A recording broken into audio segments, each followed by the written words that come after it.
আজকের আমি আপনাদের দেখাবো খাসির মাংস ভাপা। আমি দুটো শুকনো লঙ্কা নিলাম, এলাচ, গোলমরিচ নিলাম, লবঙ্গ নিলাম, আদা নিলাম গোটা, রসুন নিলাম গোটা, পেঁয়াজ নিলাম গোটা, একটু বড় বলে দুফালি করে নিয়েছি।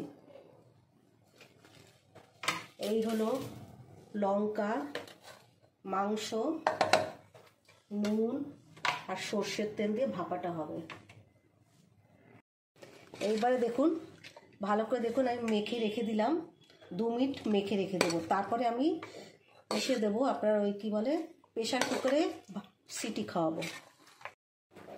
এইবার দেখুন, আমি একটু প্রেশার কুকারে সর্ষের তেল দিলাম। এবার এই যে মাখা ম্যাগনেট করে যে রেখেছি, এবার এই মাংসটা আমি প্রেশার কুকারে দেব।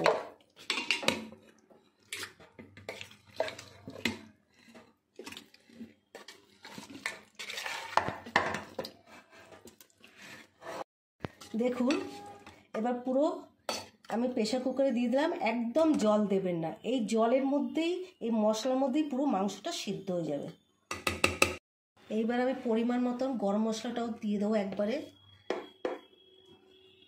ব্যাস, আমি গরম মশলা দিলাম, দিয়ে পুরো নেড়ে চেড়ে এবার আমি গ্যাসের মধ্যে বসিয়ে দেবো। হ্যালো বন্ধুরা, দেখুন আমার হয়ে গেছে। এবার আমি প্রেশার কুকারটা খুললাম। এবার আমি মাংসটা ঢেলে আপনাদের দেখাচ্ছি।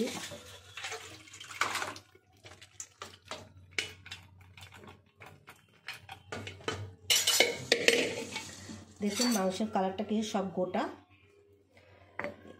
আমি 3টে সিটি খাইয়েছি। এবার সিটি খেয়ে আমি ভাপে রেখেছি। এবার খুলে দেখলাম সিদ্ধ হয়েছে। এবার আপনাদের যদি মনে হয় সিদ্ধ না, তখন আপনারা আরেকটাও সিটি খাওয়াতে পারেন। আমার এটা ভালো লাগলে, মাংসটা ভালো লাগলে আপনারা শেয়ার, লাইক আর সাবস্ক্রাইব করবেন।